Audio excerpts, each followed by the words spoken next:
Então, sejam todos aí muito bem-vindos. Eu vou começar a minha apresentação, a minha fala, falando um pouquinho sobre conceitos.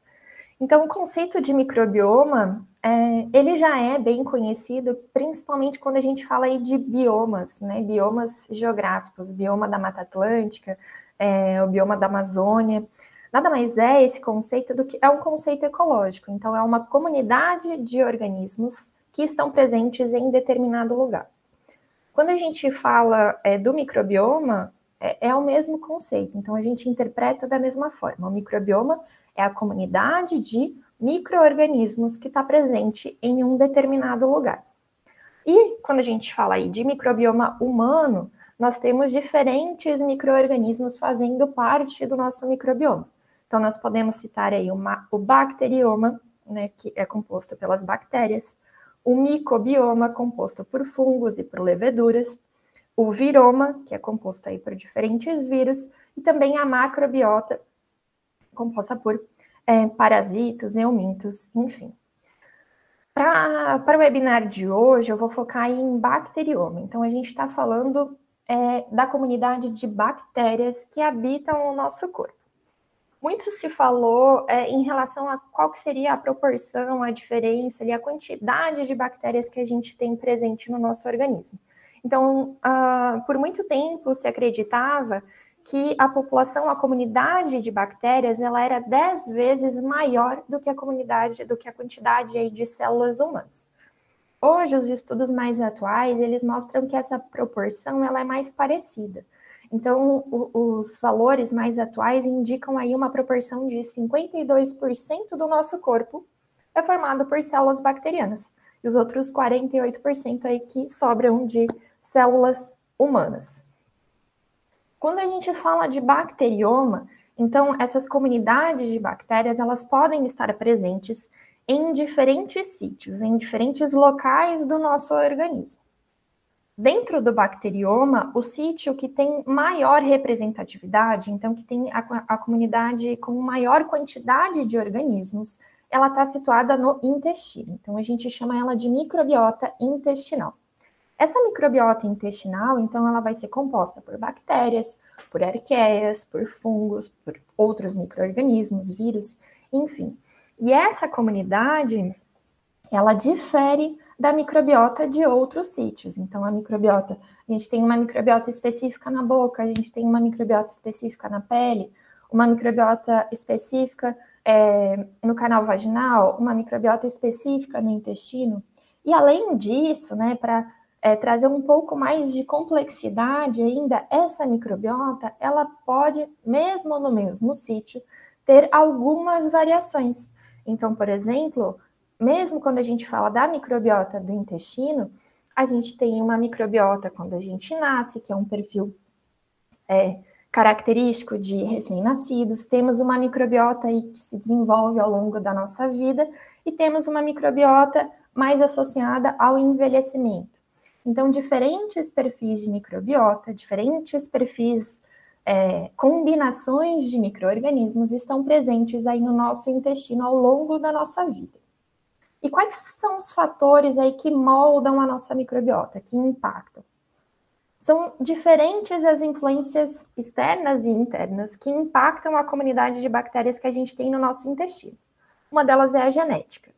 Mas a genética, ela tem um impacto muito menor quando a gente compara com a dieta. Hoje em dia, a gente sabe que grande parte da variação da nossa microbiota intestinal, ela ocorre devido à dieta. Então, pessoas que têm dietas diferentes ou estilos de vida aí diferentes acabam tendo microbiotas com características diferentes. Além disso, como eu falei, a nossa microbiota ela também sofre influência da nossa idade. Então, bebês que nascem por parto natural, bebês que nascem por parto cesárea, bebês a termo ou bebês que nascem prematuramente, aqueles que são amamentados com leite materno ou aqueles que são amamentados com fórmula. Então, isso tudo vai impactando aí o perfil, a comunidade, como essa comunidade de bactérias ela vai se desenvolvendo. Algumas condições também podem impactar. Então, processos inflamatórios, doenças como câncer coloretal, doença inflamatória intestinal, elas têm aí um impacto grande no perfil da nossa microbiota. E, não menos importante, os medicamentos. Então, os medicamentos, eles têm um impacto muito grande na microbiota, principalmente quando a gente fala de antibióticos. Então, ao se olhar para a microbiota, a gente traz cada vez mais aí esse cuidado farmacêutico do uso consciente de medicamentos, da prescrição consciente de um antibiótico, porque o antibiótico aí não está atuando só nas bactérias prejudiciais, mas ela está atuando também ali na nossa microbiota intestinal, e ela tem um impacto que muitas vezes é duradouro. Então, um antibiótico pode levar aí 30 dias, 60 dias, 6 meses para conseguir recuperar, para que a nossa microbiota recupere o perfil que ela tinha inicialmente. Então, vamos entender um pouquinho como que funciona aí esse desenvolvimento da microbiota intestinal. Então, nós temos aqui o nosso nascimento e alguns marcos etários. Então, a idade de 3 anos, a faixa etária adulta e a faixa etária aí acima de 60 anos. Quando nós nascemos, a gente começa a receber aí esses micro-organismos do ambiente. Então, inicialmente, a gente tem uma diversidade, uma baixa complexidade da microbiota intestinal, e essa complexidade ela vai aumentando ao longo da vida, até próximo aos 3 anos, onde a complexidade ela se torna semelhante à microbiota de um adulto. Depois, conforme a gente vai envelhecendo, essa microbiota ela vai diminuindo a sua complexidade, ela vai ficando cada vez menos estável com o passar dos anos, muito porque o envelhecimento está associado ao desenvolvimento de diferentes doenças. Então, todos esses fatores que eu citei anteriormente, eles vão impactar o desenvolvimento dessa microbiota intestinal. E dependendo do impacto, esses fatores, eles podem causar o que a gente chama de perturbações. Essas perturbações podem levar, então, a maior suscetibilidade ao desenvolvimento de doenças inflamatórias, doenças metabólicas, a processos infecciosos. Então, a gente perde uma proteção aí que a nossa microbiota nos dá, que é a proteção contra infecções por outros organismos patogênicos. E aí a gente tem essa relação. Uma microbiota complexa, ela é mais estável e ela está menos aí associada a quadros de doença. Então, essa complexidade nos protege contra, como eu falei, patógenos, ela ajuda na estimulação do nosso sistema imunológico, ela traz aí um papel metabólico também. Então, as bactérias da microbiota intestinal, elas fornecem energia, principalmente na forma de moléculas chamadas de ácidos graxos de cadeia curta. Elas atuam também na produção de vitaminas e de nutrientes ali para os nossos enterócitos, para as células do nosso intestino. E essas alterações, elas podem então relacionar a diferentes processos, seja um processo infeccioso, uma condição metabólica, uma condição inflamatória. E aí, quando a gente começa a falar desse processo de complexidade, desequilíbrio, perturbação da microbiota, é bom a gente ter, claro, 2 conceitos, que nós chamamos de eubiose ou disbiose. Então, o conceito de eubiose significa aquela microbiota, aquele ambiente, aquela comunidade de micro-organismos que está em equilíbrio. Isso não significa ausência completa de bactérias, por exemplo, patobiontes ou patogênicas, tá? Isso significa um equilíbrio. Então, a gente tem uma comunidade de micro-organismos que predominantemente é composto por micro-organismos benéficos, mas pode também aí ter alguns micro-organismos prejudiciais. Quando a gente fala de um processo de disbiose, o que acontece é que esse equilíbrio ele é perdido. E aí, esse equilíbrio, geralmente, ele é mantido por 2 fatores aí, quando a gente olha para a microbiota intestinal. Um é a diversidade. Então, quanto mais diversa, quanto maior for a variedade de bactérias nessa microbiota intestinal, mais estável ela é. menos suscetível a um desequilíbrio. Então, um tipo de desequilíbrio descrito na literatura é a perda dessa diversidade da microbiota.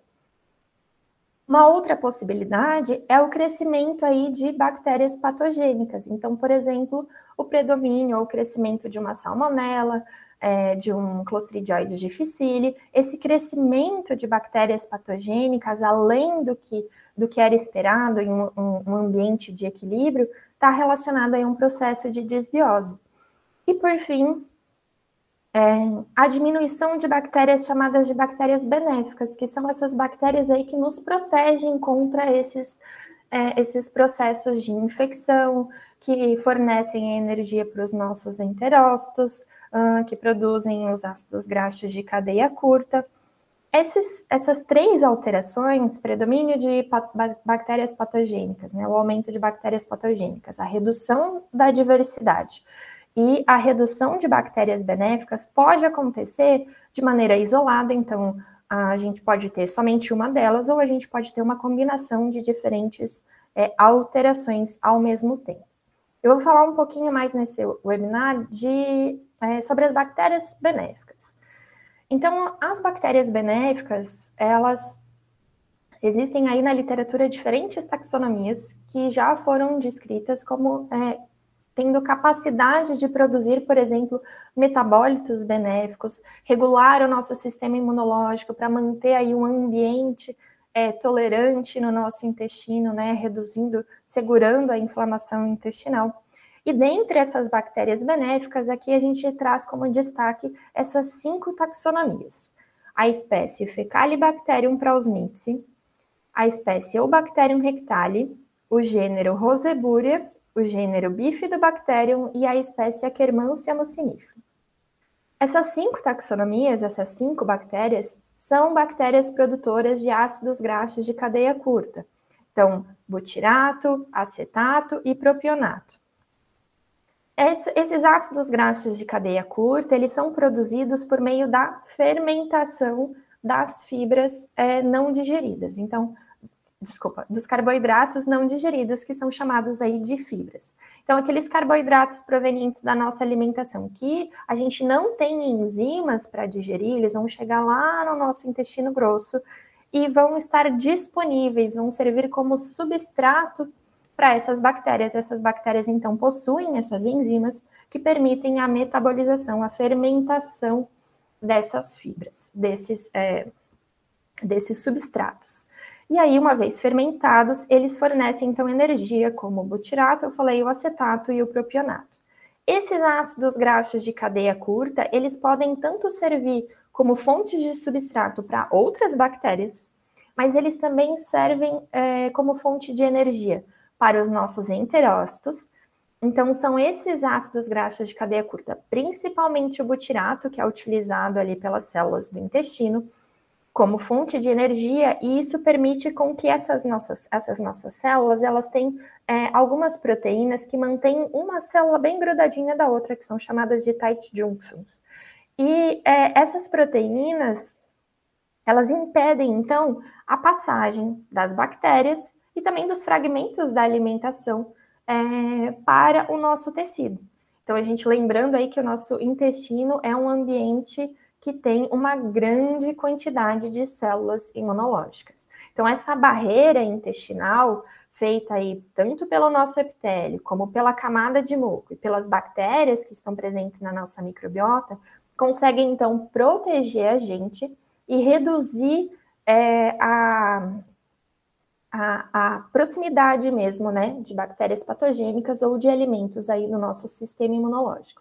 Quando acontece um desequilíbrio dessa microbiota, por exemplo, a redução das bactérias benéficas, existe então uma redução no nível desses ácidos graxos de cadeia curta, consequentemente também uma maior permeabilidade, porque a gente está aí reduzindo a energia disponível para essas células.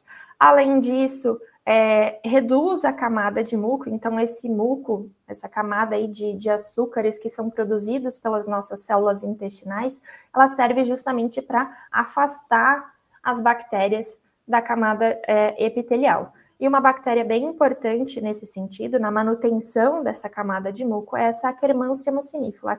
A Akkermansia é uma bactéria que ela é mucolítica, então o que ela faz? Ela degrada um pouco do muco, e isso dá um feedback positivo, ela vai degradando um pouquinho do muco, o nosso epitélio entende que ele precisa produzir um pouquinho mais de muco. E aí a gente tem uma constante renovação, aí, manutenção dessa camada de muco. Quando acontece esse desequilíbrio, então, como eu falei, a gente tem um aumento da permeabilidade intestinal e uma redução da camada de muco. E isso faz o quê? Isso faz com que as bactérias e os alimentos que estão passando ali no lúmen intestinal fiquem mais próximos do nosso epitélio, permitindo também a passagem dessas bactérias, desses fragmentos, desses MAMPs, enfim, desses PAMPs, pela barreira epitelial, chegando aí ao nosso sistema inflamatório e, enfim, podendo aí trazer consequências sistêmicas. E uma vantagem, quando a gente olha aí para a microbiota intestinal, é pensar que a microbiota intestinal, por mais que ela seja estável, é possível mudá-la. Então, a gente tem diferentes fatores, como eu falei, que influenciam a microbiota intestinal. Então, a dieta é um deles. Então, ela é, por exemplo, a principal estratégia de modulação da microbiota intestinal. A dieta tem um grande impacto e permite com que a gente saia de um perfil de desbiose da microbiota intestinal para um perfil aí de eubiose, fazendo mudanças na nossa dieta.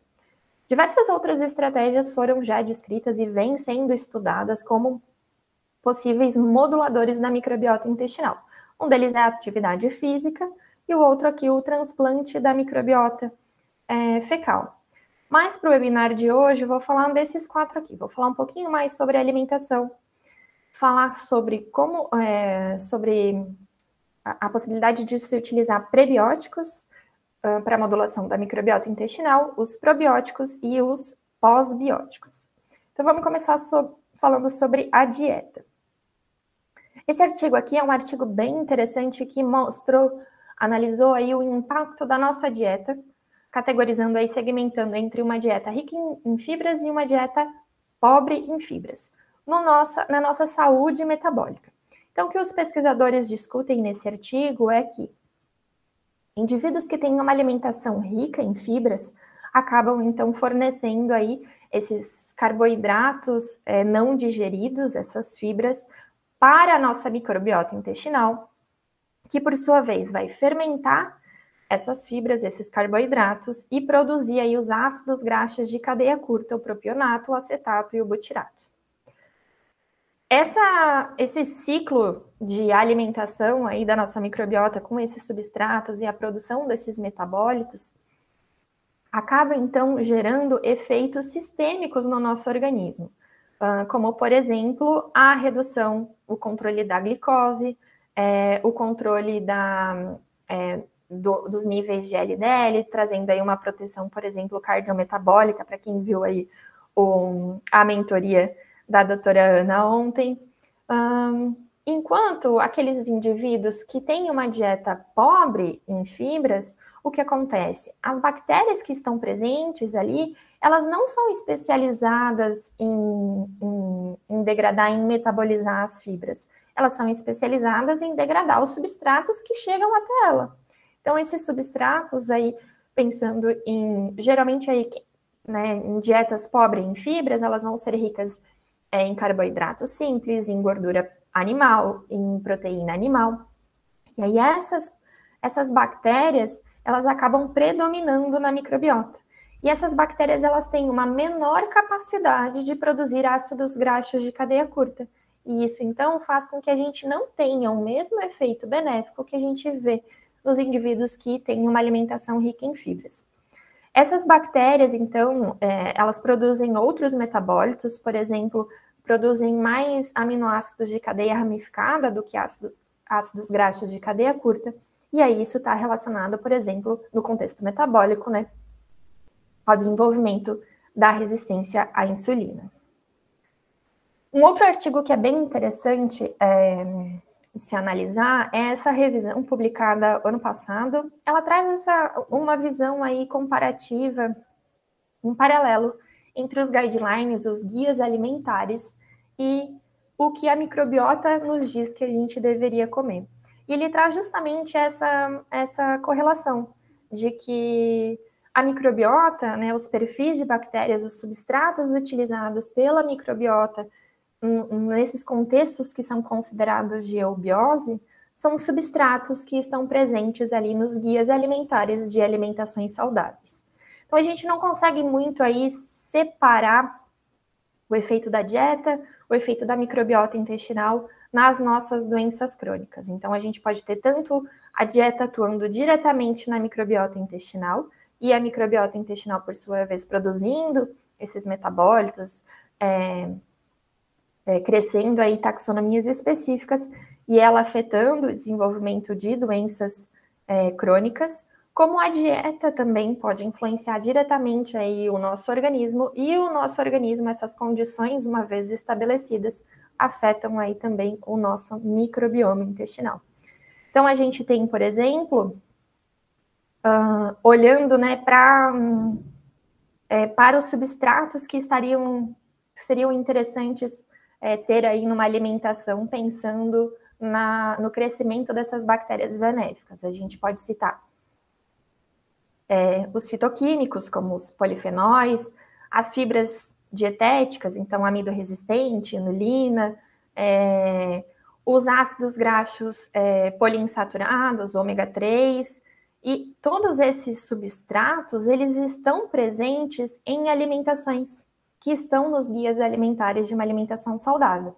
Então, o consumo de vegetais, o consumo de frutas, o consumo de grãos integrais, o consumo de proteínas aí vegetais, consumo de carnes magras, como os peixes, de produtos lácteos com baixa quantidade de gordura, de produtos fermentados. Então, a gente tem aí uma combinação, né? As duas informações, elas se combinam e chegam aí na mesma orientação do que seria uma dieta que produz efeitos benéficos para a nossa saúde. E aí, nesse contexto, a gente teve, inclusive, uma atualização importante da Organização Mundial da Saúde, publicada no mês passado, que foi a atualização aí da recomendação de ingestão tanto de carboidratos como de lipídios. Aqui eu trouxe especificamente o exemplo de carboidratos, segmentando a quantidade orientada aí de consumo tanto de vegetais como de fibras.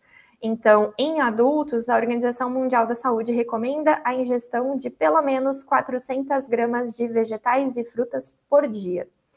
Se a gente for olhar só para fibras, a recomendação é a ingestão de pelo menos 25 gramas de fibras consumidas aí todos os dias. E nem sempre é fácil seguir essa recomendação. Então, por mais aí que o brasileiro tenha uma alimentação relativamente saudável, com arroz, com feijão, com salada, enfim, nem sempre é fácil ingerir essa grande quantidade aí de vegetais, de frutas, e chegando aí nesses 25 gramas de fibra por dia. E quando a gente fala em fibra, né, eu falei ali nos slides anteriores que as fibras, os carboidratos não fermentáveis vão chegar lá no nosso intestino, vão ser metabolizados pelas bactérias intestinais. Mas não são todas as fibras que são utilizadas pela nossa microbiota intestinal. Então, as fibras, elas podem ser classificadas aí em duas categorias, né? Solúveis e não solúveis. As fibras solúveis, como por exemplo psyllium, inulina ou amido resistente, elas são utilizadas, aquelas que são de mais fácil fermentação, são utilizadas pela nossa microbiota intestinal. Então, elas são consideradas fibras prebióticas. Uma informação, né, que foi atualizada recentemente já não, né, em 2017, é essa definição do que é prebiótico. Antes, a definição de prebiótico eram de fibras que eram utilizadas pela nossa microbiota intestinal, pelos micro-organismos conferindo benefício à saúde. Hoje em dia, né, depois dessa atualização aí a partir de 2017, essa definição de prebiótico ela foi ampliada. Então a gente não está falando agora mais só de fibras, a gente está falando de substratos. Então, substratos não digeríveis e seletivamente utilizados por micro-organismos, conferindo benefícios à saúde. Essa atualização, como eu falei, ela é recente, e ela inclui aí, além das fibras, né, das fibras da nossa alimentação, principalmente essas fibras solúveis, outras categorias. Então, inclui ali os oligosacarídeos presentes no leite materno, então, que são prebióticos, por exemplo, que estão sendo aí incluídos em formulações de fórmula, né, para recém-nascido.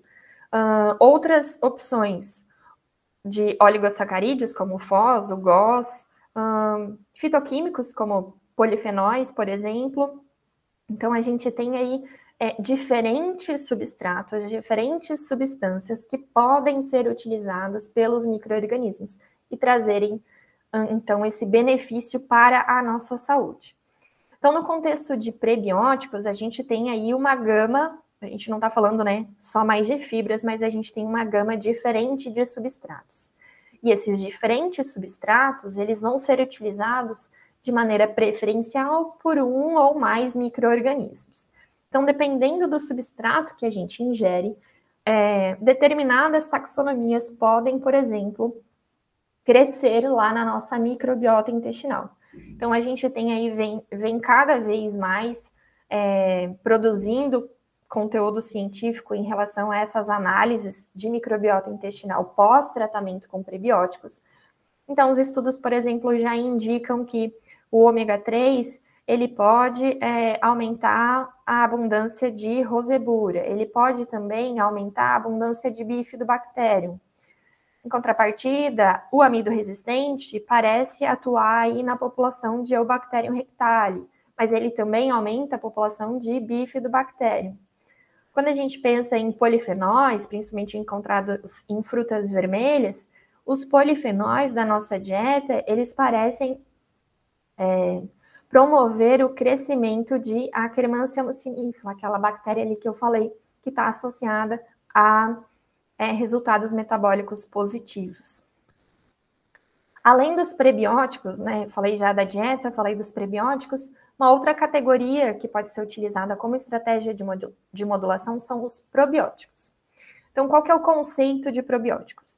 Os probióticos, eles são considerados micro-organismos vivos que, quando administrados em quantidade adequada, conferem benefícios à saúde do hospedeiro. E esses micro-organismos, né, essas formulações, elas precisam atender a alguns requisitos. Então, esses micro-organismos, eles precisam estar vivos e eles precisam ter cepas ou linhagens bem definidas. A contagem desses micro-organismos, ela também eles precisam estar viáveis lá no final do prazo de validade daquela formulação. E, além disso, aquela linhagem específica precisa ter uma evidência de benefício à saúde. Então, para considerar aí um probiótico, a gente precisa atender essas diferentes categorias. Então, a gente consegue encontrar probióticos, por exemplo, em leites fermentados, em iogurte, em suplementos manufaturados ou em suplementos manipulados. Nem sempre, não é todo leite fermentado que é probiótico, desde que se a gente não tiver aí uma cepa bem definida ou uma contagem viável ao final do prazo de validade desse leite fermentado. Então, ele tem que aí, para considerar um alimento com probiótico, a gente tem que atender esses critérios. Uma informação importante na prescrição de probióticos é justamente essa identificação da linhagem. Então, as bactérias, quando a gente está falando em espécie, são sempre termos binômios. Ela sempre vai ter nome e sobrenome. O primeiro nome vai sempre remeter ao gênero e o segundo nome à espécie. Existe, então, uma terceira definição que vem após ali a espécie, que vai indicar a linhagem. Isso significa uma característica mais específica ainda daquela linhagem. Então, a gente pode ter Lacticaseibacillus raminosus GG, que tem determinado efeito. ou Lactobacillus rhamnosus de alguma outra linhagem, ele vai ter outro efeito. Então, é importante aí essa definição da linhagem. Quando a gente fala de Lactobacillus, uma informação importante também foi essa atualização de 2020.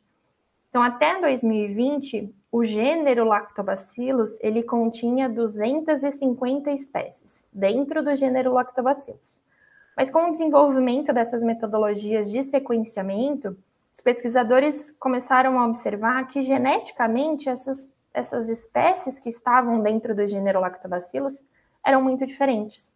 Então, em 2020, foi publicada essa proposta de divisão do gênero Lactobacillus em novos 23 gêneros. Então, foram gêneros aí com nomes bem diferentes, porém, todos aqueles que tinham relevância clínica ou comercial para ter aí, mitigar o impacto, por exemplo, nas publicações, nos rótulos, nas embalagens, eles foram mantidos com a mesma letra inicial do gênero. Então, por exemplo, Lactobacillus casei passou a se chamar Lacticazei-Bacillus casei, mas a abreviação continua sendo L. casei, então o micro-organismo é o mesmo com essa atualização de taxonomia. E uma pergunta que é muito recorrente, assim, que é comum, todo probiótico modula a microbiota intestinal? Ou o probiótico ele precisa alterar a microbiota intestinal para ele ser efetivo? A resposta é não para as duas perguntas. Então, por exemplo, lactobacillus não são taxonomias que normalmente, né, que conseguem aí colonizar a nossa porção final do intestino, lá no nosso intestino grosso, que é o que a gente vê de representativo nas análises de microbiota intestinal. O gênero Lactobacillus, ele coloniza predominantemente as regiões superiores do trato gastrointestinal, então estômago e intestino delgado. Então, não necessariamente uma suplementação com Lactobacillus, ela vai produzir uma alteração lá na microbiota intestinal que vai ser identificada num exame. Além disso, mesmo quando a gente fala aí de taxonomias que colonizam o intestino grosso, como o Bifidobacterium, quando a gente fala de probióticos, a gente está pensando aí em um tratamento que tem começo e tem fim. Esses probióticos, não necessariamente, eles têm a capacidade de colonizar a microbiota intestinal por longos períodos, se aquele indivíduo ele não tiver uma mudança de dieta, uma mudança aí de fornecimento de substratos, porque o probiótico ele vai continuar não recebendo substrato, e aí uma vez que esse tratamento com probiótico é finalizado, aquele Bifidobacterium, por exemplo, não vai receber substrato para se manter naquela microbiota e vai acabar diminuindo gradualmente. Então, como exemplo, eu trouxe aqui a aplicação do Lacticazei rhamnosus GG, que foi o mesmo exemplo que eu dei anteriormente. Essa linhagem de probiótico, ela faz parte do filo Firmicutes, então o grupo de bactérias do filo Firmicutes, que tem várias outras bactérias benéficas. Então, faz parte desse mesmo filo a Fecalibacterium prausnitzii, o gênero Roseburia, a espécie Eubacterium rectali, todas essas bactérias aí benéficas fazendo parte, então, desse grande grupo chamado de Firmicutes. E a literatura já tem descrito diferentes aplicações de benefício à nossa saúde. Então, ele pode ser utilizado, por exemplo, para o tratamento de diarreia associada a antibióticos, para diarreia infecciosa, para dermatite atópica, tratamento de síndrome do intestino irritável, mas ele também tem a capacidade de modular bactérias da microbiota intestinal. Então, mesmo o Lactobacillus, ele não colonizando necessariamente a porção final do trato gastrointestinal, como essas bactérias elas produzem metabólitos que são utilizados como substratos por outras taxonomias, ela consegue, então, fazer essa comunicação, esse cross-feeding entre as bactérias da microbiota intestinal.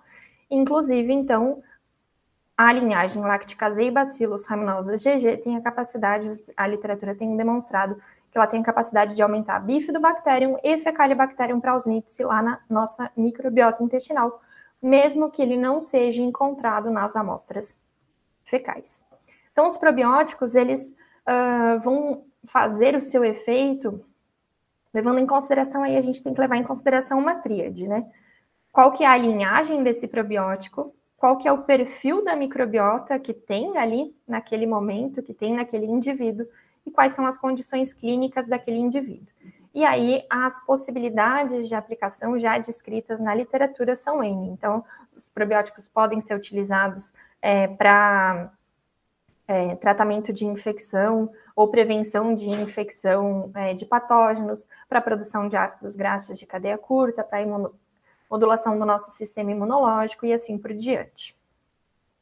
Por fim, o último ponto que eu queria trazer, a última estratégia, são os pós-bióticos. Os pós-bióticos, aí tem uma discussão ainda em andamento na literatura sobre a definição, a nomenclatura de pós-bióticos e paraprobióticos. Então, o consenso aí, a orientação mais atual é de que pós-bióticos são células microbianas inativas, então células microbianas que não são viáveis, elas não são vivas lá de frente dos probióticos, e elas podem ser tanto intactas ou em fragmentos, em formulações com ou sem metabólitos, e que quando administradas, assim como os probióticos, vão ter aí benefícios à saúde. Essa é uma atualização de 2021, então, que coloca o que a gente separava antes de paraprobiótico e pós-biótico como sendo um consenso só. E ela exclui aqui os metabólitos. Então, vejam que formulações que têm apenas o metabólito microbiano não é considerado aqui um pós-biótico.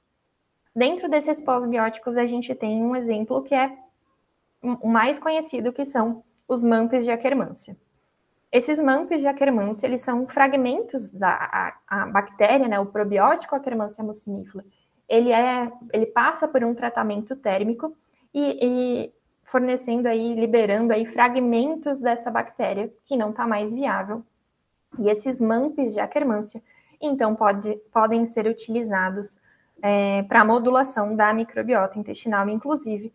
E tem esse estudo aqui muito interessante que avaliou a suplementação de Akkermansia mucinifera, seja os MAMPs, seja a Akkermansia não viável, como do probiótico em indivíduos obesos e com sobrepeso, e mostrou aí um efeito no controle da glicemia, no controle do LDL e na redução, uma tendência aí de redução de peso em pacientes que fizeram uso principalmente do MAMPs de Akkermansia, mas também do probiótico de Akkermansia.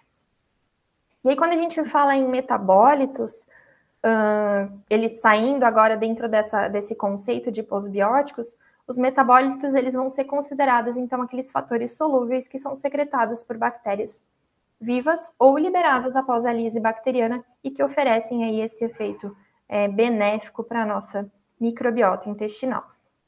Então, dentro desses metabólitos, os principais, os mais estudados aí são os ácidos graxos de cadeia curta e especialmente o butirato. E aí tem esse estudo que é bem interessante, que avaliou o seguinte: pacientes que desenvolvem aí, que estão no início de uma resistência à insulina, uma das estratégias de manejo ou de prevenção do desenvolvimento da diabetes tipo 2 é iniciar a prática de atividade física. Porém, a prática de atividade física não necessariamente ela funciona para todos esses indivíduos. E aí esses pesquisadores eles buscaram perguntar: será que a diferença aí no efeito da atividade física, no manejo da resistência à insulina nesses pacientes estava associado à microbiota intestinal? Então, o que esses pesquisadores observaram é que aqueles indivíduos que passavam pelo processo de atividade física e tinham um maior controle glicêmico e um aumento da sensibilidade à insulina, tinham uma maior produção de ácidos graxos de cadeia curta, incluindo butirato, acetato e propionato, mostrando como a produção aí desses metabólitos ela está relacionada a diferentes aspectos da nossa saúde. E E aí, como que a gente consegue, então, identificar esses desequilíbrios na microbiota? Então, eu falei aí de diferentes estratégias de modulação de microbiota, mas como saber o que está desequilibrado, o que precisa ser modulado? Então, nos últimos anos, principalmente a partir ali do projeto Genoma Humano e do projeto Microbioma Humano, e com o advento das tecnologias de sequenciamento de nova geração, a gente consegue analisar uma grande quantidade de material genético, identificar essas bactérias que fazem parte da nossa microbiota intestinal. E aí existem duas possibilidades de metodologia para análise, sequenciamento aí de fragmentos específicos de um gene chamado 16S, ou o sequenciamento completo do DNA, que é realizado pela metodologia de Schottger. Ambas as metodologias, então, permitem aí a identificação desses micro-organismos da microbiota intestinal. E para encerrar a minha fala, eu trago aqui, então, uma dessas possibilidades de análise de microbioma intestinal, que é o exame desenvolvido pela Biome Hub, que se chama Probiome. Ele é um exame que utiliza a metodologia de 16S, então a gente olha o fragmento específico de 16S, que está presente tanto em bactérias como em arqueias. Então a gente consegue identificar aí, informações como diversidade, a proporção das bactérias benéficas na amostra fecal desses pacientes. Então a ideia é que o exame de microbioma intestinal, ele venha se tornar, ele tem se tornado aí uma ferramenta indispensável para os profissionais da saúde, nutricionistas principalmente, mas também médicos, que buscam cuidar da saúde intestinal dos pacientes. Então, o exame ele é um processo bem simples, é uma coleta de amostra de fezes, essa amostra chega no laboratório, o laboratório, então, extrai esse material genético, sequencia esse fragmento de DNA, nós identificamos através de análise bioinformática de qual bactéria é aquela sequência, aquele DNA, e aí elaboramos um laudo com as informações para a interpretação do profissional da saúde. E aí aqui eu trouxe 3 exemplos de como essa análise poderia auxiliar aí no manejo, na modulação, na estratégia nutricional. Então, olhando aqui somente para bactérias marcadoras de saúde intestinal, aquelas 5 que eu falei, Faecalibacterium prausnitzii, Roseburia, Eubacterium rectali, Bifidobacterium e Akkermansia. A gente tem aqui um resultado de um paciente que tem todas as 5 bactérias presentes na microbiota em abundância dentro dos valores de referência. O segundo exemplo é um paciente que tem 3 bactérias marcadoras de saúde intestinal, porém 2 delas estão fora do valor de referência, uma aumentada, uma diminuída, e outras 2 bactérias ausentes. E um terceiro caso de um paciente que não tem nenhuma das bactérias marcadoras de saúde, então não tem nenhuma das principais produtoras de ácidos graxos de cadeia curta. Então, como que o profissional pode olhar para essa informação e definir aí quais são as possibilidades de modulação, as estratégias que podem ser utilizadas? Quando a gente está falando em abundâncias acima do valor de referência, principalmente quando são marcadoras de saúde intestinal, a gente precisa tomar um cuidado sobre querer diretamente diminuir a abundância daquela bactéria. Como a análise de microbioma intestinal ela é uma análise proporcional, é uma análise relativa, se a gente conseguir aumentar, por exemplo, Faecalibacterium prausnitzii, Bifidobacterium e Roseburia, automaticamente essa proporção relativa da Akkermansia ela vai diminuir. Então, olhando aqui para Faecalibacterium, Bifidobacterium e Roseburia, quais são as estratégias que poderiam ser utilizadas para a modulação? Então, por exemplo, o amido resistente já foi demonstrado que aumenta o bacterium, que aumenta a Bifidobacterium e aumenta a diversidade. A goma guar, ou FOS ou GOS, tem a capacidade, então, de modular a população de Bifidobacterium. Os ácidos graxos poliinsaturados, então, principalmente o ômega 3, tem a capacidade de modular a população de Roseburia, de Lactobacillus e de Bifidobacterium. Rafinose, presente aí nas leguminosas, aumenta Bifidobacterium e Faecalibacterium prausnitzii. Psyllium pode aumentar Roseburia e Faecalibacterium prausnitzii. E, como eu falei, Lacticase e Bacillus raminosus GG aumenta a população de Bifidobacterium e de Faecalibacterium. Então, a combinação aí de diferentes estratégias, né, o profissional consegue aí escolher aquela que mais se adequa também ao quadro clínico daquele paciente e escolher estratégias de modulação que vão, então, alterar esse perfil de microbiota intestinal. E nesse outro caso aqui, outras estratégias, por exemplo, que eu poderia citar, é a inclusão de alimentos fermentados, principalmente para aumentar a diversidade aí dessas bactérias intestinais. O consumo de chá verde, que estudos já mostraram ali, né, que os polifenóis, os fitoquímicos do chá verde aumentam a Akkermansia mucinifera, Eubacterium bifidum, Roseburia, Fecalibacterium prausnitzii. Então, são todas estratégias que podem ser utilizadas, algumas mais fáceis do que as outras, umas mais disponíveis do que as outras, para a modulação, então, desses parâmetros da microbiota intestinal. Uma outra estratégia que o profissional também pode utilizar é a prescrição de suplementos, pensando aí na proteção da mucosa intestinal. Então, glutamina, butirato, prescrição. Vitamina D, ela ajuda também ali na proteção, na barreira intestinal, mas tem artigos também que mostram que pacientes que suplementam vitamina D tem uma proporção aumentada de Akkermansia mucinifera. Então, tem várias informações na literatura já disponíveis que vão fornecendo estratégias, opções para o nutricionista fazer, então, essa modulação das bactérias da microbiota intestinal. Então, eu trouxe aí brevemente opções de estratégias para as bactérias marcadoras de saúde, mas o laudo ele é muito mais amplo que isso, né? Então, a gente tem aí o índice de diversidade, a relação dos filos, perfil inflamatório, a identificação de bactérias patogênicas e aí a combinação de estratégias para modulação de todos esses parâmetros aí precisam ser avaliadas pelo nutricionista. Então, a ideia é que os exames de microbioma intestinal, no contexto, né, da prática clínica nutricional, eles sirvem, então, para direcionar essa escolha dietética, da dieta mesmo, da alimentação, e também a necessidade e a definição de qual suplementação com prebiótico, para ajudar aí na escolha, na definição de conduta desse profissional. Ele também pode ser usado, por exemplo, para monitorar os efeitos, né? Então, não necessariamente para escolher a dieta, mas aquele paciente tem que fazer dieta X. Então, vamos monitorar os efeitos, principalmente quando se fala em pacientes aí que têm dietas que são muito restritivas. Então, a gente sabe que tem pacientes que precisam ter dietas específicas por causa de condições específicas.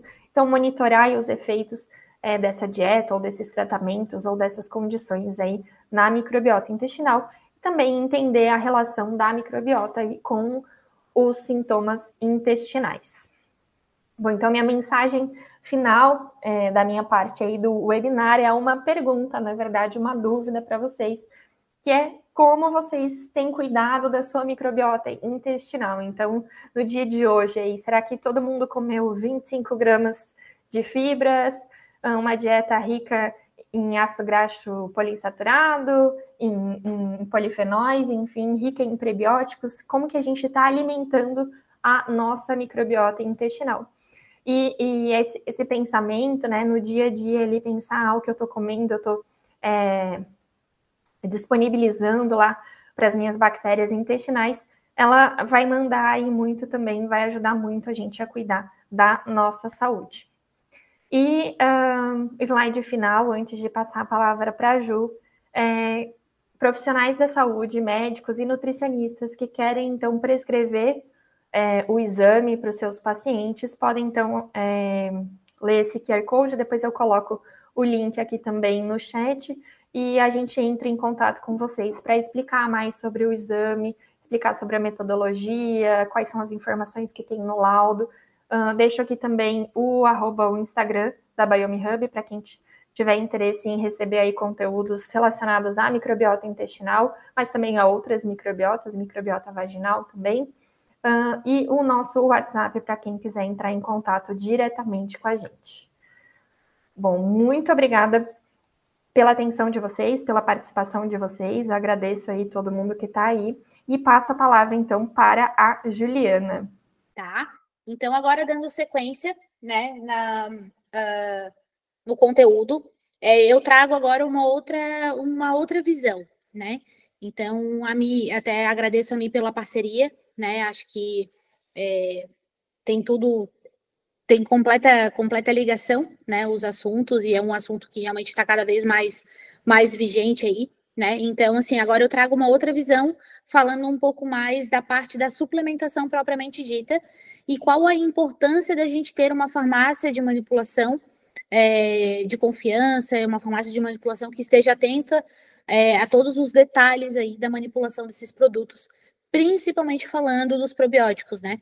Que são produtos extremamente aí sensíveis e que a gente realmente precisa de muitos cuidados para que a gente tenha o melhor aproveitamento do produto desde o primeiro dia do tratamento até o último, né? Então, para quem não me conhece, eu sou Juliana, tá? Eu sou farmacêutica, especialista em farmácia clínica, e hoje falo em nome da Emporium Farmácia de Manipulação, tá? E vou trazer um pouquinho da nossa realidade aqui para vocês, tá? E quero apresentar um pouquinho da farmácia também para vocês, para que vocês conheçam, tá? Então, a Emporium hoje está aí há quase 15 anos no mercado, tá? A gente vem conquistando aí uma reputação, enfim, né? E todo um cuidado na manipulação dos produtos, tá? E eu trago aqui o nosso posicionamento, né? Então, o que acontece? Hoje, para a gente, o nosso foco sempre vai ser oferecer qualidade, tá? E essa qualidade, ela vai vir através da melhor matéria-prima, ela vai vir através de preço justo, ela vai vir através também da melhor opção sempre para o cliente. E aqui o cliente, eu ressalto que pode ser tanto o profissional, né? Então, pode ser tanto vocês diretamente quanto o paciente de vocês, tá? Então, a gente vai estar sempre buscando as melhores opções para vocês e para os pacientes, tá? E tudo isso, claro, voltado aí para a questão de atendimento, de atenção, né, para os nossos, para esses dois públicos. Então, a atenção e o suporte para vocês profissionais, quanto ao atendimento e atenção para os pacientes de vocês individualmente, tá? Pode passar, Mi, por favor. Então, eu trago um pouquinho para vocês aqui da nossa loja, tá?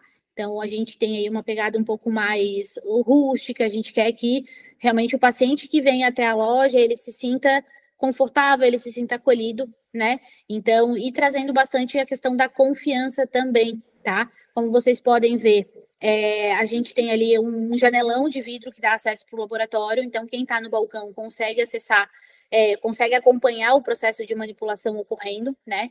E isso tudo a gente traz aí na questão da transparência, na questão realmente da confiança, tá? Referente à manipulação dos produtos e tudo mais, tá?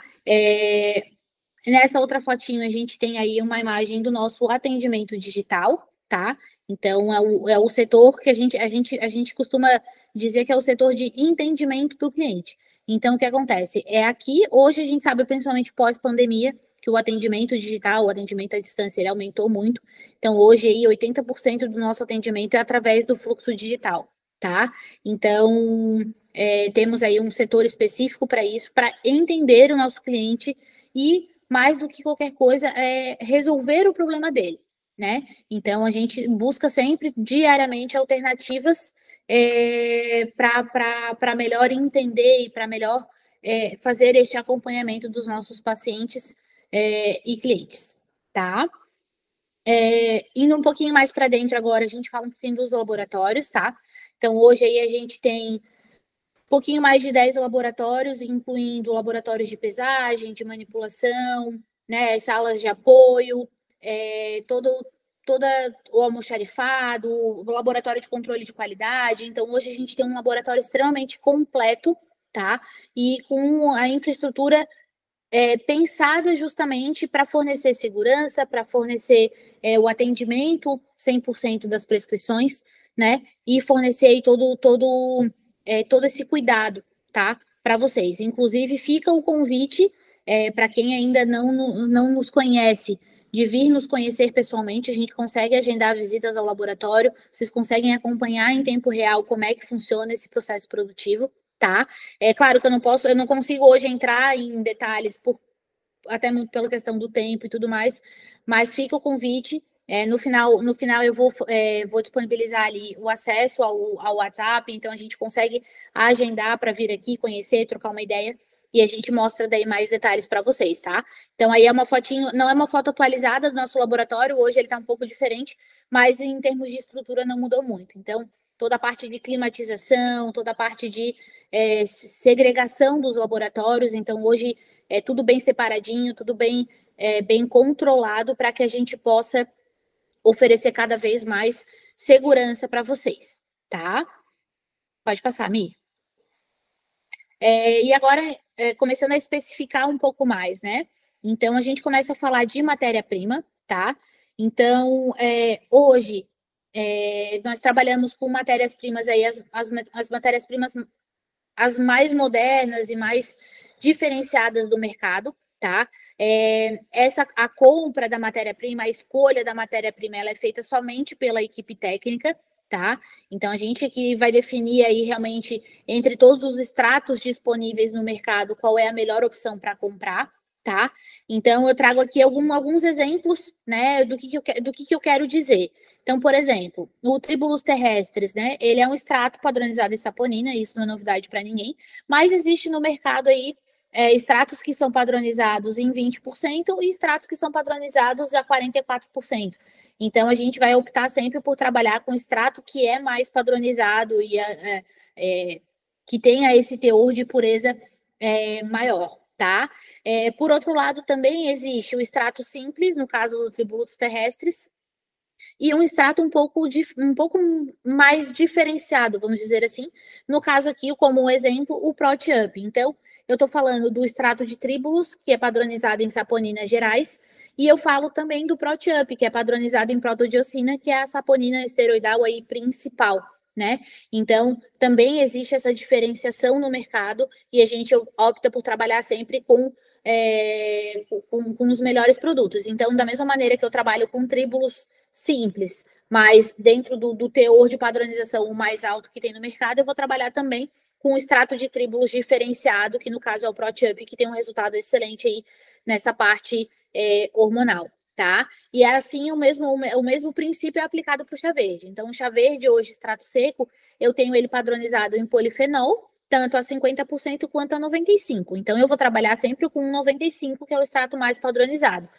Mas, seguindo a mesma linha de raciocínio, eu também tenho o EGCG, então, que vai ser o extrato diferenciado e melhorado do chá verde. Então, eu trabalho tanto com o chá verde extrato seco a 95% de polifenol, quanto com o EGCG, aí padronizado a 98% também, tá? Então, citrus aurântil também existe de 5% e 30%. O café verde, né, padronizado a 0,5% ou 45% de ácido clorogênico. Então, isso também é um detalhe, mais um exemplo. A cúrcuma, eu vou falar um pouquinho mais dela mais tarde, mas a cúrcuma, ela existe tanto o extrato seco tradicional, padronizado aí a 0,4%, quanto a 95%, então a gente vai optar sempre por trabalhar com o de 95%. E a gente também tem o extrato aí da curcumina altamente biodisponível, que seria o curate, tá?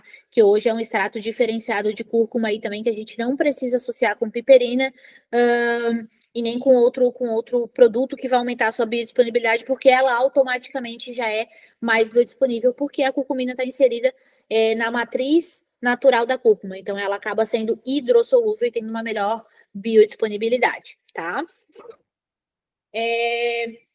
Uma vez falado de matéria-prima, a gente traz aí para a produção, né, e gestão da qualidade aí do produto em si, né? Então, a gente está falando aí do conhecimento da equipe técnica. Então, tanto a equipe técnica enquanto os farmacêuticos, quanto a equipe técnica falando do laboratório. Então, a gente tem uma equipe aí que passa por treinamentos constantes, né? A gente está sempre trabalhando aí com processos de produção que são detalhadamente, assim, ó, desenhados. A gente tem muito cuidado. Eu vou falar um pouco mais sobre isso no decorrer aqui dos slides, mas o processo de produção hoje ele é extremamente cuidadoso. A gente tem são muitos detalhes aí que a gente se atenta para oferecer sempre o melhor produto, né? E claro, falando tanto de infraestrutura, né, o laboratório, como eu mencionei para vocês, quanto a parte de equipamentos. Então, os equipamentos também a gente está sempre buscando aí alternativas, tá? E buscando os equipamentos mais modernos que a gente tem no mercado, tá? Pode passar, Mi? E aí a gente entra, né, falando de processo produtivo, a gente fala do início do processo, que seria, então, o nosso programa de análise farmacêutica, tá? Para que a gente possa falar de um produto de qualidade e de um produto seguro, a gente precisa obrigatoriamente passar pela análise farmacêutica, tá? Então, essa análise farmacêutica, na realidade, o que ela vai fazer? Ela vai fazer toda a análise da prescrição, falando aí em termos farmacológicos e farmacotécnicos, tá? Então, farmacológicos, eu vou analisar possíveis interações medicamentosas, se um produto combina com outro, se um não vai prejudicar o outro em termos de absorção, em termos de estabilidade. Então, a gente analisa toda essa questão. E farmacotecnicamente falando também. Então, trazendo um exemplo bem básico, se eu tenho um produto que é pH básico e outro que é pH ácido, eu não tenho como associar os dois, né? Ou no caso, por exemplo, de uma enzima digestiva, se eu preciso de uma enzima de ação estomacal e uma enzima de ação intestinal, eu vou ter que usar cápsulas diferentes. Então, não posso fazer associação dessas duas enzimas na mesma cápsula, né? Porque eu vou precisar ter um detalhezinho para cada uma, então a gente precisa ter esse cuidado. Então, isso é através da análise farmacêutica que a gente consegue oferecer esse produto que tenha mais eficiência e que a gente consiga alcançar o resultado final com mais assertividade, tá? Então, a gente se preocupa aí, como eu mencionei, com a cápsula, com o excipiente também. Então, se é um produto que vai precisar de uma liberação prolongada, eu vou usar um excipiente específico para isso. Se é um produto que absorve muita umidade do ambiente, eu vou me preocupar com isso também. Então, tudo isso faz parte do nosso programa de análise farmacêutica. Então, tem uma análise antes desse produto entrar para o laboratório, que eu vou analisar todas essas questões, e depois tem uma análise final que vai conferir se tudo isso foi seguido, né? Então, para que a gente tenha aí realmente a garantia da qualidade, né? Então, a gente tem o sistema de gestão da qualidade e o sistema da garantia da qualidade, tá? E falando também um pouquinho, claro, da embalagem, a gente define daí qual é a melhor embalagem para cada produto, tá? Pode passar, Mi? Falando um pouquinho de controle de qualidade, então, né? A gente trabalha com um controle de qualidade interno e de qualidade externo, tá? Então, isso a gente vai fornecer o quê? Transparência do processo, a rastreabilidade do processo. Então, eu consigo saber todos os detalhes dessa manipulação, tá? E dessa fórmula. Então, eu mencionei ali para vocês das matérias-primas, por exemplo, né? Então, todas essas matérias-primas que a gente trabalha, elas vão ter laudo técnico. Então, a gente vai trabalhar aí com os fornecedores qualificados e autorizados perante a vigilância sanitária. Então, uma exigência é que tenha o laudo técnico. Então, todo lote que a gente compra tem um laudo e a gente vai... esse laudo, ele é extremamente acessível. Eu costumo dizer que ele é mais de vocês do que da gente, né? Então, qualquer paciente que queira confirmar qualquer tipo de extrato, qualquer tipo de produto, tudo isso é bem tranquilo. Então, a gente vai ter aí a rastreabilidade do processo, o controle de qualidade da matéria-prima, o controle de qualidade do produto acabado também, tá? Então, tudo isso garante aí a qualidade do produto, tá? Pode passar, Mi. Aí, falando um pouquinho da embalagem, né? Então, as embalagens que são específicas para os produtos, que vão garantir a estabilidade e a conservação das fórmulas, tá? Acho que isso é importante, não adianta eu ter a melhor matéria-prima, ter um processo extremamente desenhado, se eu realmente vou lá e coloco numa embalagem que não faz sentido, né? Então, a gente trabalha aí com embalagens que são resistentes à temperatura, não resistentes à temperatura, mas assim, elas vão cuidar do produto em termos de oxigênio, em termos de luz, né? Tudo isso é bem importante também para a gente garantir a estabilidade do produto a longo prazo, né? Considerando que muitas vezes a gente está falando de uma prescrição aí para 2, 3, às vezes até 4 meses. Então, a gente precisa garantir e manter a estabilidade desse produto a longo prazo. Pode passar, Mi? Então, um pouquinho, né, disso do que eu falei, da estabilidade e tudo mais, e proteger o produto aí também contra choques, contra condições ambientais, todas essas questões físicas aí também, tá? Pode passar, Mi. Então, agora, falando um pouquinho mais, um pouco mais prático, né? Então, falando de formas farmacêuticas, eu até vou disponibilizar depois para vocês no final o acesso a um material de formas farmacêuticas. Aqui eu vou passar bem rápido por conta do tempo, mas a gente tem um materialzinho que é um pouco mais completo e com mais informações sobre formas farmacêuticas, mas eu costumo brincar, né, que todo profissional, ele precisa ter um farmacêutico de estimação. Por quê? Porque é nesse momento que a gente vai ajudar vocês a escolher uma melhor forma farmacêutica para um paciente específico, de repente, né? E que a gente vai trabalhar em cima aí das opções que a gente tem no mercado hoje de formas farmacêuticas e adaptar para as fórmulas que precisam ser prescritas, né? Então, a gente está aqui para ajudar vocês na escolha da melhor forma farmacêutica para cada tipo de formulação, tá? Então, só para a gente desenhar um pouquinho sobre isso, né? Me pode passar. Então, aqui eu estou falando de formas farmacêuticas sólidas, líquidas e semissólidas. Então, de sólidas aí eu vou ter cápsulas, eu vou ter os pozinhos, então sachês e shakes, né, que são os potes com scoop medidor. Eu tenho as cápsulas sublinguais, eu tenho os tabletes orodispersíveis, as pastilhas, os filmes orodispersíveis e os chocolates. Nas formas líquidas, então, eu tenho soluções, que a gente usa solução que é sugar free, então não tem açúcar.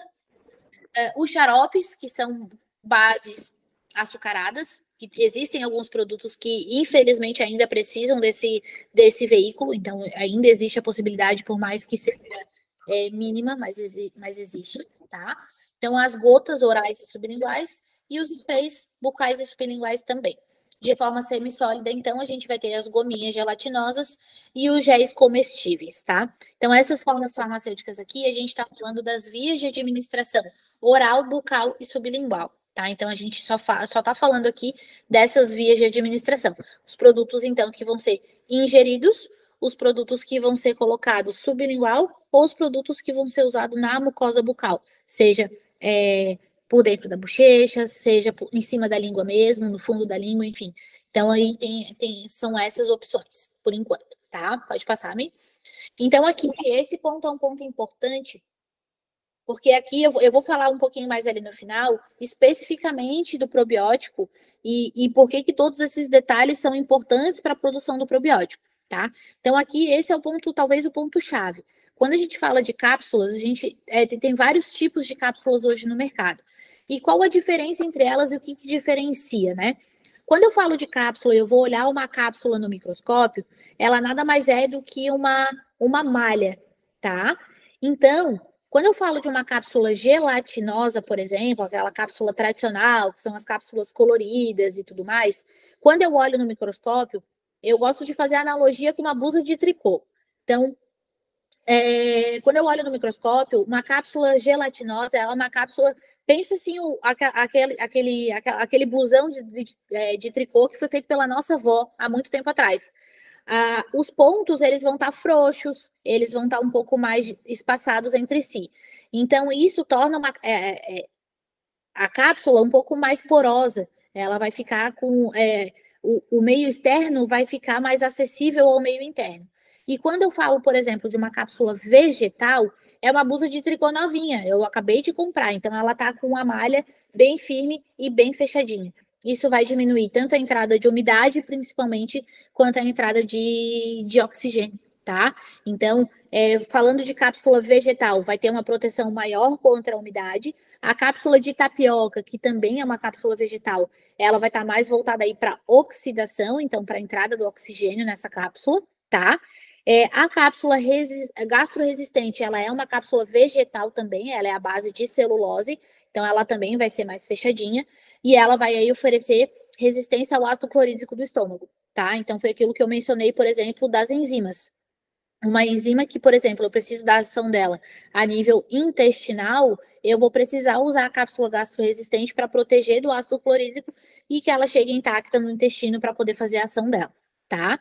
E aí eu tenho a cápsula gelatinosa tradicional, a cápsula perolada, que daí ela é uma cápsula gelatinosa, mas ela é um pouquinho, visualmente um pouquinho melhor. Então, por exemplo, aqui eu tenho essa aqui que é rosadinha, tá? Então, isso aqui é uma cápsula perolada. Eu tenho a Sachet Caps, que daí é uma cápsula de fácil abertura, ela vai ter uma setinha que a gente consegue abrir e despejar o conteúdo no líquido, no alimento, enfim, aí geralmente para produtos que tenham baixo volume, inclusive sachês de lactobacilos, porque o lactobacilo em si, ele tem pouco volume. Então, se a gente não acrescenta uma inulina, qualquer tipo de fibra, enfim, junto, ele vai ficar com um pouquinho de volume. Para que eu não precise acrescentar, eu vou usar daí numa cápsula, numa sachê caps, porque daí é uma cápsula que ela tem fácil abertura. Eu consigo abrir e despejar o conteúdo na água, no alimento, enfim, tá? E isso também facilita para pessoas que têm dificuldade de deglutição, crianças, idosos, pessoas que fizeram bariátrica, por exemplo, também, tá? Então, mas claro, se a pessoa quiser ingerir, ela vai poder ingerir, porque ela também é uma cápsula. Aí existe hoje ela tanto de origem animal quanto de origem vegetal, então a pessoa também vai poder ingerir, caso prefira, tá? E aí tem as liquid caps, então, que são as cápsulas que vão com óleozinho dentro. Aí eu tenho essa daqui, ela vai com o óleozinho dentro, tá? Então, é uma liquid caps, ela tem um duplo revestimento, então tem uma cápsula menorzinha que pela câmera não vai dar para ver, mas tem uma cápsulazinha menorzinha dentro e uma cápsula maiorzinha por fora fazendo o segundo revestimento. Aqui eu tô falando de vitaminas lipossolúveis principalmente, tá? Então, cápsulas de vitamina D, vitamina A, daí é bem, bem interessante, tá? Para aquele paciente que de repente não gosta de usar em gotinhas, é uma boa opção, tá? Pode passar-me. Então, só para ilustrar um pouquinho, né? Aqui, então, a gente tem os pós, o sachê, então, com algumas opções ali de tamanho para sachê, com as doses individualizadas. O shake, que então é o pote com scoop medidor, que daí vai a granel. Então, se eu pedir 1 kg de whey, eu vou levar, né? Vai ser 1 kg de whey numa embalagem dessa com um scoopzinho com a marcação aí da quantidade que o nutricionista pediu, ou o médico, enfim, são 10 gramas, então beleza, o scoop vai com a marcação ali de 10 gramas para fazer a dose certinho, tá? E essa caps que eu mencionei, esse modelinho aí da foto, ele tem as setinhas para indicar realmente que a pessoa puxe, né, e abra a cápsula e despeje o conteúdo o conteúdo ali da cápsula no líquido ou no alimento, tá? Pode passar. Aqui a gente tem as formas farmacêuticas sublinguais, então, tá? Então, a gente tem o filme e o comprimido orodespirsível. Esses dois, eles podem ser usados tanto sublinguais quanto bucais, né? Então, tanto embaixo da língua quanto, de repente, entre a gengiva e a mucosa, que tem alguns médicos que prescrevem também dessa forma. O filme, ele é uma lâmina bem fininha, tá? Já o comprimido é um comprimidinho mesmo de dissolução rápida. A gente vai ter aí a pastilha sublingual, que diferente do comprimido, ele vai ter uma dissolução mais lenta, tá? Então, é uma balinha que a gente vai chupando e ela vai desmanchando aos poucos. O comprimido, por sua vez, a gente coloca assim que ele entra em contato com a mucosa, ele já ele já desmancha automaticamente.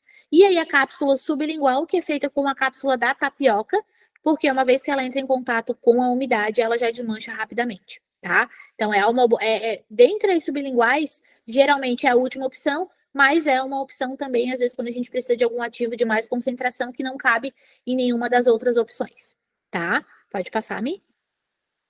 Aqui as formas líquidas, então, as gotinhas lipofílicas, as soluções orais e o spray. Aqui eu ressalto que tanto as gotas quanto o spray, a válvula ela é uma válvula com vazão controlada, então eu consigo saber realmente quanto que está saindo, diferente de um conta-gotas tradicional. O conta-gota, dependendo da pressão que a gente coloca no bulbo, vai sair uma gota de um determinado volume, tá? Aqui não, aqui a gota eu consigo saber exatamente o volume da gotinha que está saindo no biquinho, e o spray também eu sei que cada borrifada vai ter um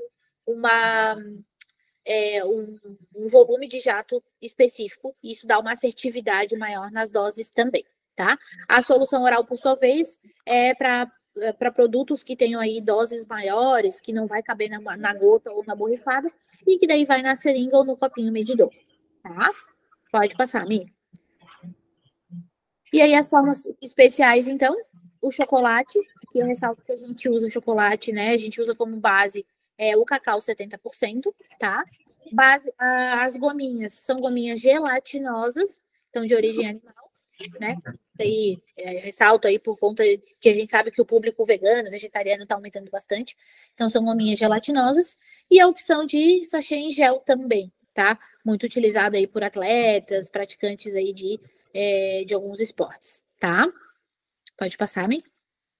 E aqui os recipientes, então, né, é um ponto importante também quando a gente fala da manipulação de lactobacilos, tá? E eu vou ser um pouco mais específica daqui a pouco. Mas, então, o recipiente, o que que é, né? Gera bastante dúvida, as pessoas geralmente confundem um pouco. Pode passar, amiga. O recipiente, antigamente, ele tinha o conceito de que era uma substância inerte, que ele era usado somente para preencher o volume da cápsula, tá? Então, se eu estou falando de uma cápsula desse tamanho aqui, e ela vai ter um ativo aqui dentro que ele vai ocupar um determinado espaço. Só que eu preciso, para ter assertividade de dose, porque eu não peso uma por uma, eu tenho todo um processo de manipulação. Então, para garantir que eu vou ter a dose correta aqui, eu vou precisar completar com o recipiente, que seria antigamente essa substância inerte só para completar o volume. Hoje eu já sei que esse recipiente ele pode ter múltiplas funcionalidades. Vai depender do produto que tem aqui dentro e o que eu quero fazer com ele, tá? Então, por exemplo, se é um produto para liberação lenta, eu vou ter que ter uma quantidade aqui de um recipiente específico para liberação lenta, para que eu tenha esse resultado aí da medicação de liberar gradativamente. Vou dar um exemplo, uma metformina, por exemplo, né? Então, se eu sei que eu preciso liberar uma metformina de 500 miligramas durante o dia e não que eu tenha um pico de ação e depois ela caia, eu vou precisar usar um recipiente específico em proporções específicas também. Então, hoje o recipiente ele não é só mais algo para completar o volume, ele vai ter uma atividade específica também que vai interferir no resultado final do produto, tá? Então, aqui eu trago um pouquinho dos recipientes que a gente usa e para que servem cada um. Então, o liberação modificada foi esse que eu falei da liberação lenta, tá? Que vai reduzir aí a velocidade de liberação do ativo, tá? Então, vai ter uma absorção mais lenta a longo prazo durante aí o dia, enfim, né? Aí vai depender do produto. Eu tenho o recipiente higroscópico, que vai reduzir a absorção de umidade pelo ambiente, né? Acredito que muitos de vocês aqui já passaram em algum momento por uma situação de ter um produto que às vezes ficou esquecido. Só quero fazer antes de começar o jogo.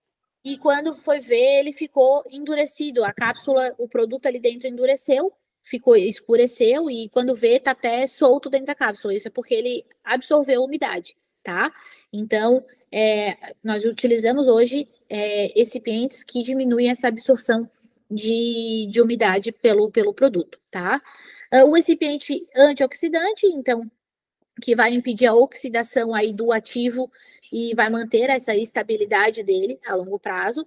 Isso para produtos aí que são mais sensíveis, geralmente as estatinas, os hormônios e tudo mais, tá? Os recipientes, então, para uso sublingual, que promovem a permeação pela mucosa e, claro, fornecem um sabor, precisa de um sabor específico. E aí, eu não vou entrar no mérito, mas existem também os específicos para as classes biofarmacêuticas, que vão agir aí tanto na solubilidade quanto na permeabilidade do ativo. Isso é a literatura que define os medicamentos que eu tenho e qual tipo de classe biofarmacêutica que eles são e qual o melhor recipiente que vai garantir aí a solubilidade e a permeabilidade desse ativo a nível intestinal, tá? Então, tudo isso a gente define ali no nosso programa de análise farmacêutica, a gente vai definir qual é o recipiente adequado que vai assegurar a estabilidade, a biodisponibilidade, a aceitabilidade e a facilidade de administração daquela forma, tá? Pode passar, né? Então, né, para a gente entrar aí na fase final, então, para os probióticos, né, eu falei, mas especificamente para o assunto que a gente estava tratando aqui, então, para os probióticos, quais são os detalhes que fazem a diferença, então? Além, claro, como eu falei lá no começo, das matérias-primas de qualidade, né? Nós trabalhamos, então, aí com cepas que são liofilizadas, que vêm de fornecedores que são certificados, tá? E que passam de 2 a 3 contagens de células viáveis, justamente para que quando eu recebo o laudo, eu saiba exatamente quantos bilhões, enfim, de unidades formadoras de colônia eu vou ter para cada tipo de lactobacilo e poder fazer a correlação aí entre bio e miligrama, tá? Então, essas cepas são diferenciadas. Hoje existem vários fornecedores no mercado e também existem várias qualidades, né? Então, nós optamos aí por trabalhar com os fornecedores que fornecem as cepas de quarta geração aí, que são as cepas realmente mais seguras para uso e que são cepas, inclusive, que hoje já não requerem mais tanta... como é que eu vou dizer? Eles já não exigem mais tanto cuidado, principalmente com temperatura, tá? Antigamente precisava manter em geladeira, hoje a gente recomenda que se mantenha em geladeira, mais pela questão do controle da umidade, tá? A gente sabe que para quem é aqui de Floripa ou de região litorânea, que realmente a umidade é muito alta, a gente precisa ter esse controle hoje maior do que a questão da temperatura. Então, mas as cepas hoje são cepas bem seguras e que, inclusive, não precisam de uso de cápsula gastroresistente, tá? Só a cápsula vegetal, ela já vai fazer as vezes aí do controle da umidade, principalmente, tá?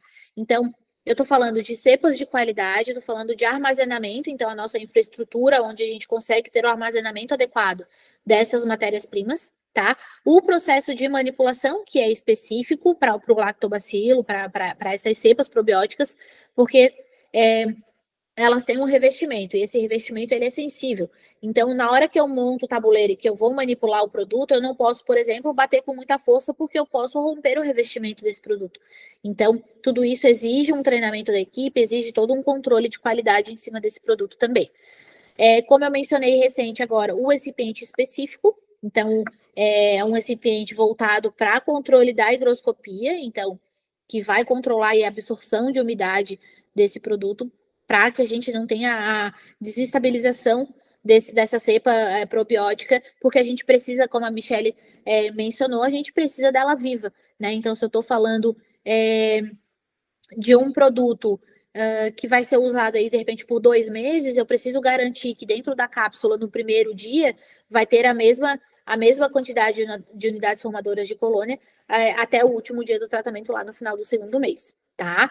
Então, por conta disso, a gente associa tanto um recipiente específico para controle da umidade, quanto as cápsulas vegetais, que, como eu falei, tem aquela malha mais justa, mais apertadinha, e que vai impedir aí uma entrada física da umidade dentro da cápsula, tá? E aí, claro, como eu mencionei também, a questão da embalagem.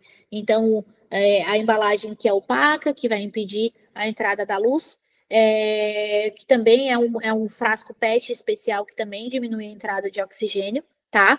E, claro, a questão das sílicas, das etiquetas orientativas. Então, como eu falei, a gente não precisa manter em geladeira, mas a gente recomenda que após aberto mantenha-se em geladeira para controle da umidade principalmente. Porque senão a gente sabe, às vezes a gente vai lá, coloca dentro da bolsa, deixa a bolsa dentro do carro, e aí por conta dessa... se a gente deixa livre, a gente acaba ficando mais suscetível aí a deixar o produto num local não muito adequado. Então, por uma questão de garantia da qualidade, a gente acaba indicando essa orientação, tá? Pode passar, Mi? Então, falando um pouquinho dos ativos, né? A Michelle já comentou um pouquinho deles ali, então, só para reforçar que a gente trabalha com esses produtos, né? Então, falando das cepas probióticas aí, então, a gente tem um portfólio bem amplo: lactobacilos, bifidobactérios, enterococos, saccharomyces, enfim, tem um portfólio bem grande aí de todas essas cepas probióticas, tá? Os prebióticos, por sua vez, também. Então, a gente, né, a Michelle mencionou ali do ômega, ressalto aqui o ômega supra, que é um ômega de 1 grama, mas que vai ter uma proporção aí de 360 de EPA e 240 de DHA, tá? Hoje é uma concentração aí bem bacana no mercado, tá?